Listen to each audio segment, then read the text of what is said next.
بسم اللہ الرحمن الرحیم الصلاۃ والسلام علیک یا رسول اللہ وعلی آلک واصحابک یا حبیب اللہ الصلاۃ والسلام علیک یا خاتم النبیین وعلی آلک واصحابک یا شفیع المذنبین۔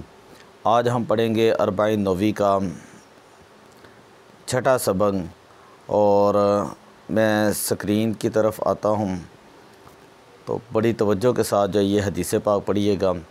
ان ابی رقیہ تمیم ابن اوس الداری رضی اللہ تعالی عنہم، حضرت ابو رقیہ تمیم ابن اوس داری رضی اللہ تعالیٰ عنہ سے روایت ہے، ان النبی صلی اللہ علیہ وسلم قال، فرماتے ہیں حضور علیہ الصلاۃ والسلام نے ارشاد فرمایا، الدین النصیحۃ، دین جو ہے وہ خیر خواہی ہے، دین خیر خواہی ہے۔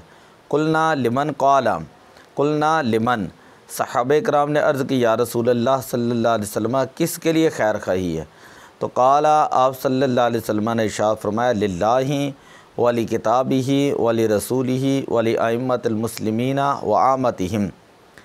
حضور علیہ الصلاۃ والسلام نے ارشاد فرمایا اللہ کے لیے، اس کی کتاب، اس کے رسول صلی اللہ علیہ وسلم اور مسلمانوں کے حکمرانوں اور عوام الناس کے لیے۔ اب اس حدیث پاک میں دین اسلام کو نصیحت قرار دیا گیا ہے۔ نصیحت کا معنی ہوتا ہے خیر خواہی اور خالص کرنا، کھوٹ وغیرہ سے الگ کرنا ہے۔ کہا جاتا ہے ناصح العسل، اس نے شہد کو صاف اور خالص کر دیا۔ اللہ تعالیٰ کے لیے خیر خواہی کا مطلب یہ ہے کہ اسے ایک معبود مانا جائے، اسے تمام عیوب مثلا جھوٹ اور ظلم سے پاک تسلیم کیا جائے اور اس کی اطاعت و فرمانبرداری کی جائے۔ قرآن پاک کو سچا کلام مانتے ہوئے اس میں بیان کیے ہوئے احکام کو دستور حیات بنایا جائے۔ رسول اکرم صلی اللہ علیہ وسلم سے خیر خواہی کا مفہوم یہ ہے کہ آپ صلی اللہ علیہ وسلم کو اللہ تعالیٰ کا سچا اور آخری نبی تسلیم کرتے ہوئے آپ صلی اللہ علیہ وسلم کے تمام فضائل اور صفات عالیہ کو دل و جان سے مانا جائے جو اللہ تعالیٰ نے آپ صلی اللہ علیہ وسلم کو عطا فرمائی ہیں۔ آپ صلی اللہ علیہ وسلم کی بے مثل بشریت، نورانیت، علم، اختیار اور اسی طرح دیگر صفات کو تسلیم کیا جائے اور آپ صلی اللہ علیہ وسلم کے احکام کی تعمیل کی جائے۔